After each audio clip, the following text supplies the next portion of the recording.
What up, everyone?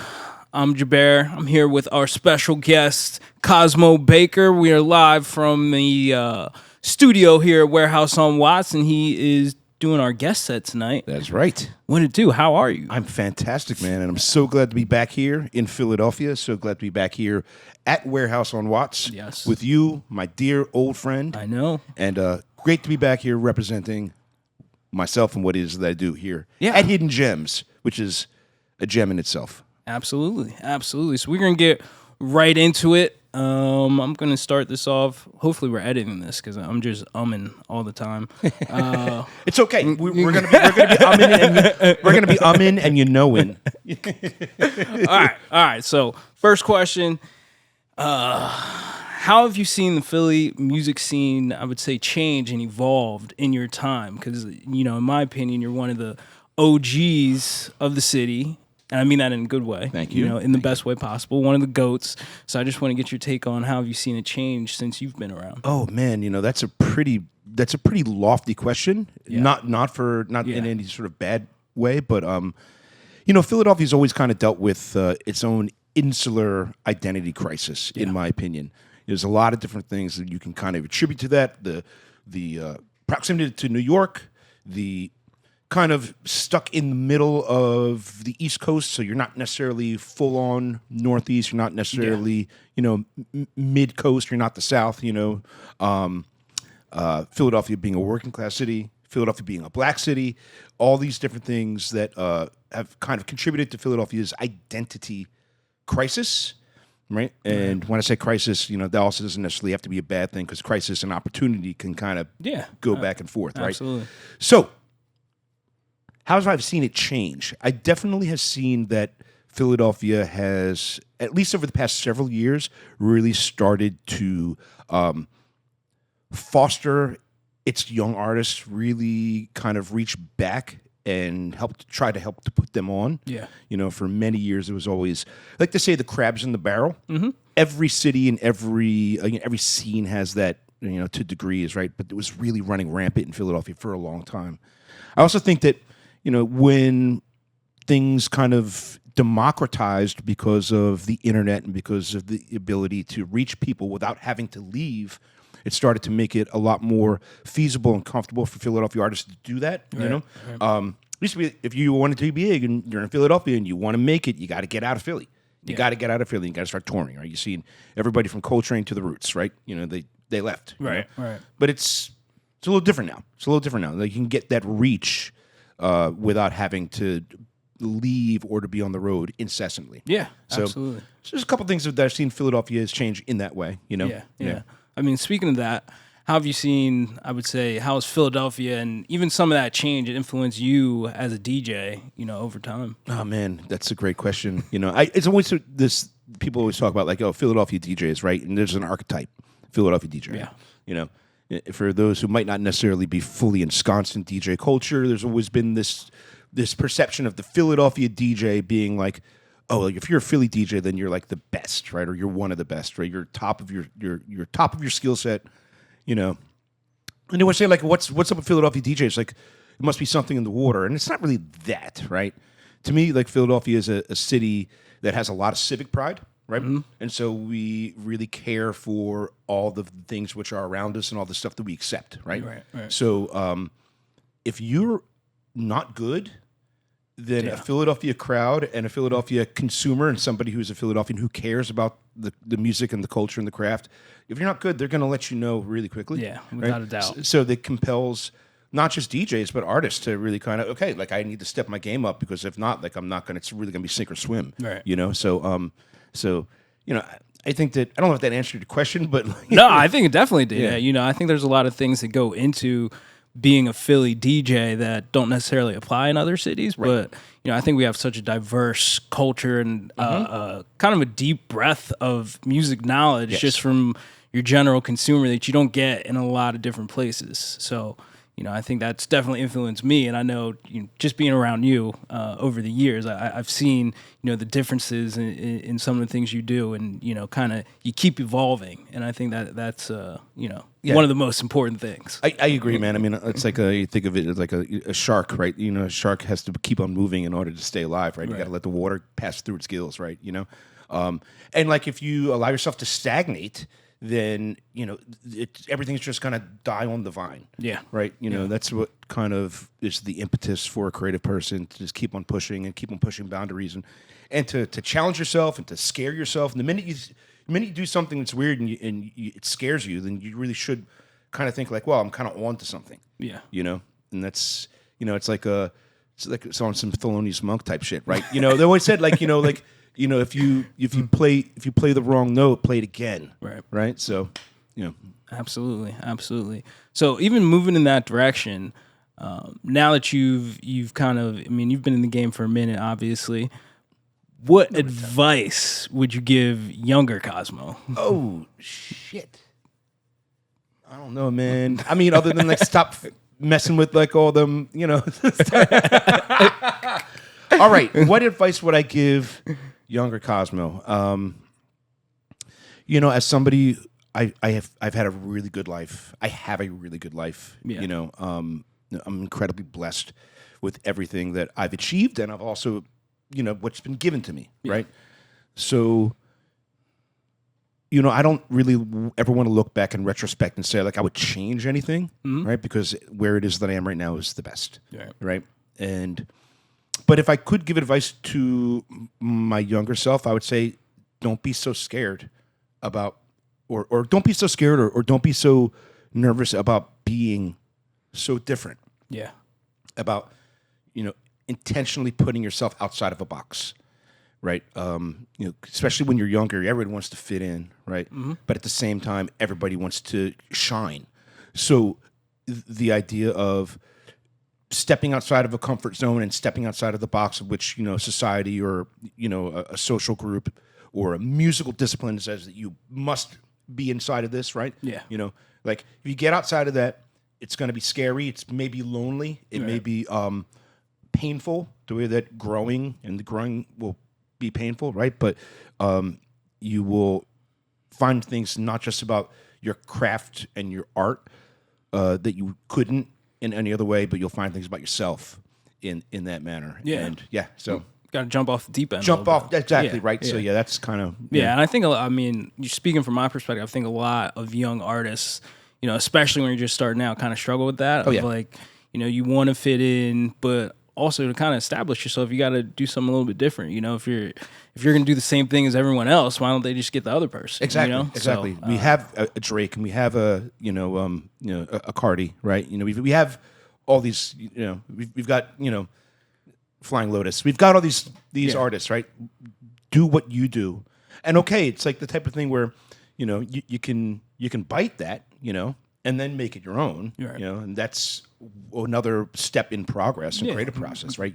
Great artists steal. Exactly, you know what I'm saying? But at the same time, it's just like, you don't have to, you shouldn't. Yeah. Well, I don't want to say you shouldn't, because you can do whatever you want. As an artist, as a creative, like do what you do, right? I'm not here to police that, right? But I don't know, the real ones, right? They know that, you have to, let their voice be heard. You know what I'm saying? You don't need to be another Drake, or like, I keep on saying Drake. I don't know. You know what I'm saying, right? Exactly. So yeah. All right, that's what's up. I want to get into some of the stuff you're doing now. Okay. And kind of on that same tip, we've seen this huge kind of revival of vinyl, both from a collector's perspective and from a DJ's perspective, where in the United States, I think it's something that, came from Japan and other places like that, of these hi-fi listening rooms. Yeah. And right now, you're one of the residents at probably, I would say in the United States, the most formidable, hi-fi listening room and well-known, in Miami at Dante's Hi-Fi. That is correct. I want you to tell me a little bit about that experience and what that's been like, and expand on that a little bit. Well, it's been great, and first of all, I'm a vinyl guy. I'm a diehard vinyl guy. I've never stopped buying vinyl. Even when we migrated over to digital, I was like, all right, cool. I could stop spending money on like these 12 inches that I'm going to only be playing for like 2 weeks in the club, right? Right. And I'll spend that money on like records that I really want. Make sure I min up on all my Curtis Mayfield records or whatever. Exactly, right?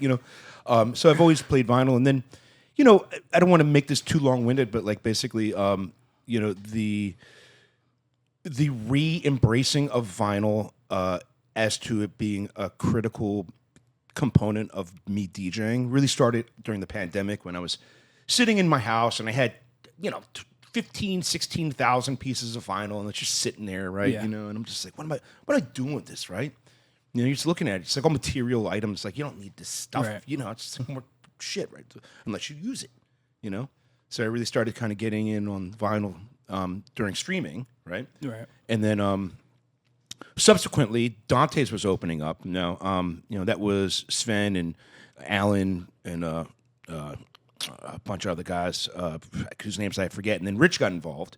Rich and I go back decades at this point. Absolutely. And so when they opened up, they asked me to come down to do the opening weekend, which was great. And then it was like, yo, this is the shit. Like, come back. And I went back like the next month, and now I've been going there every month since they've opened. Right. And it's incredible, right? But it's funny to see how there has been this boom of vinyl culture.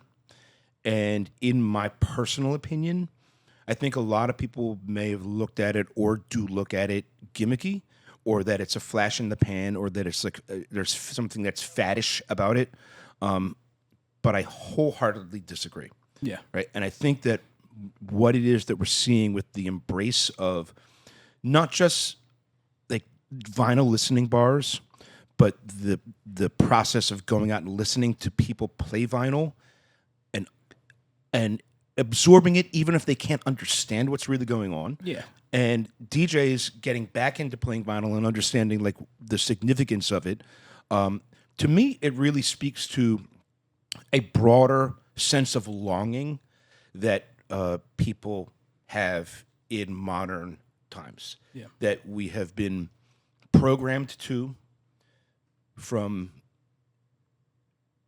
everybody from the government to, Madison Avenue and every single ad campaign and big company, right, to big tech, and algorithmic programming has taken over all of our lives, not just with music streaming services, but everything. We're fed constantly ads and fed constant information. And it's soulless, it's lifeless, it's all designed to just suck us dry of either money or our attention or our resources, or usually a combination of all of that, right? So it reminds me very much of like in the late 70s to the early 80s into the 90s, right? And there was this revolution in the restaurant business and food and cuisine culture, right? Which basically became like the slow food movement and the whole farm to table movement, right? And now you can't go anywhere without that being basically not just the exception, but the norm, right? And that's what people want, because they understand that in the process of going out to have a meal, right, you want something that's prepared with heart and soul, right? And the process of going out and being amongst people, being amongst friends, being amongst strangers, or, like you just want to have fun and listen to music, or you just want to get away from, you had a bad day at the job, or you want to go out and get laid or whatever, there is a marked difference in being in an environment when there's somebody who's a specialist who is very good at their craft and they're doing something with intention and deliberation. Yeah. You know what I mean? Which is like, I know that this may sound like, oh, like you're overthinking it, but I think about this shit a lot, to be quite honest with you, because I see the reaction with people.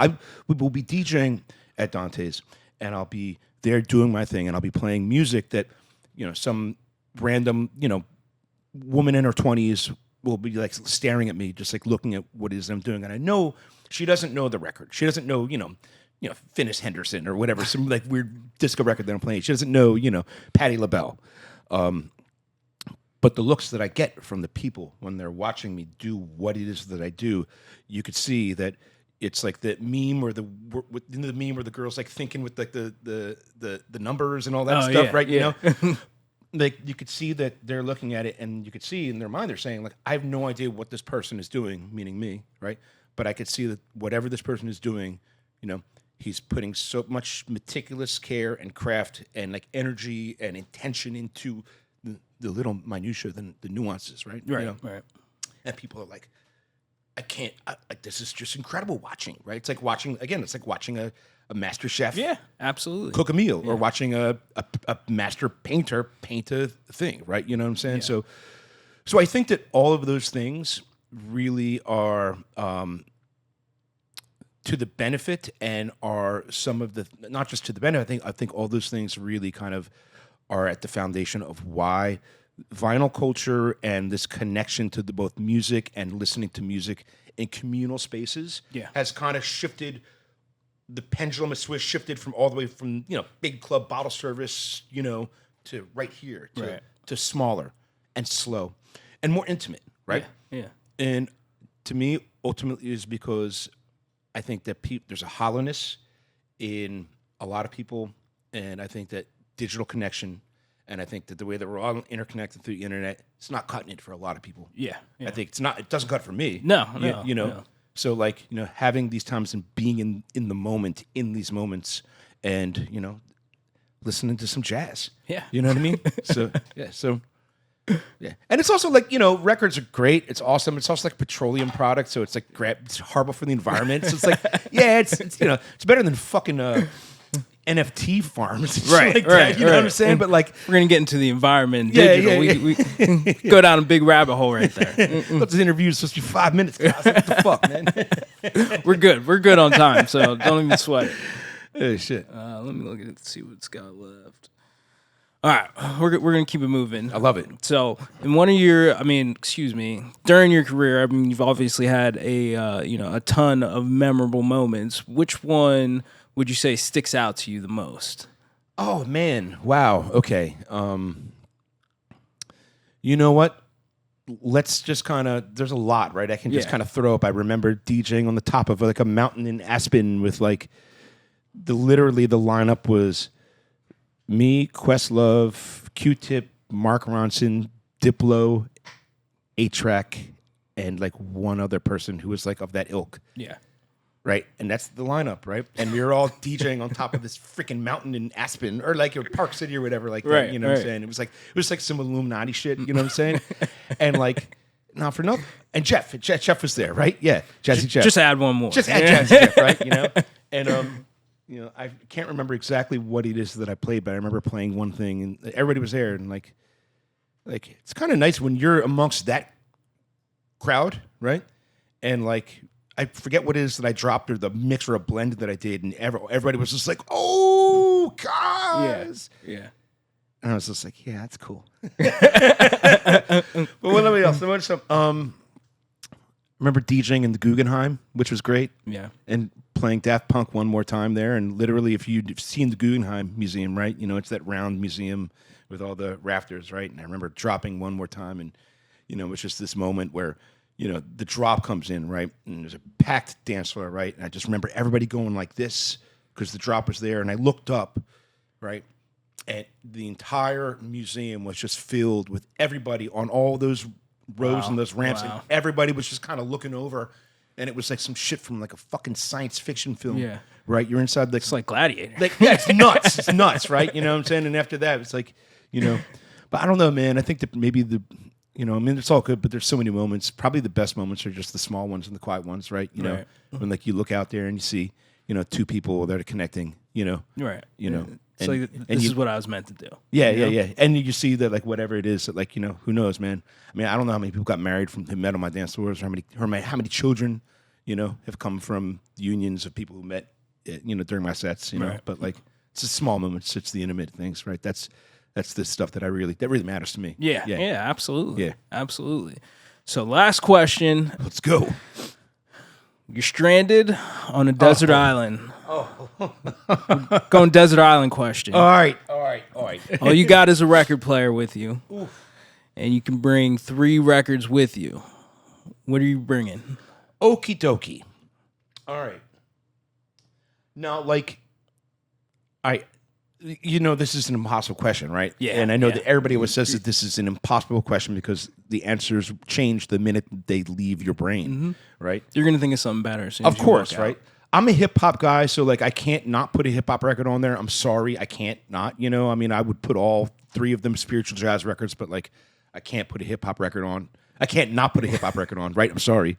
And I'm just gonna say, just because the other day I was in a car coming back from Barbary, actually going back home to. Oh yeah, shout out Barbary. Shout out to Barbary. Shout out to New Barbary. Shout out to New Barbary. Yeah.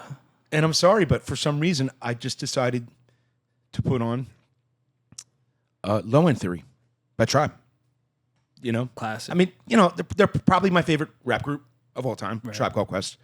Probably, you know. And that's one that I haven't listened to in a minute. And I put it on and I remembered, oh, why? I remember why I listened to this. Yeah. I remember why I listened to it. And I legitimately, when I put that record on, I'm instantly transported to me being 16 years old. The first time I listened to it, I know exactly where it was when where it was that I was when we listened to it. I know exactly who I was with, Kenny Mees and this guy Ethan, right? I remember the room. I remember smoking a lot of blunts, right? I remember when the song ends, the last song, it's Scenario, right? And the last song ends, right?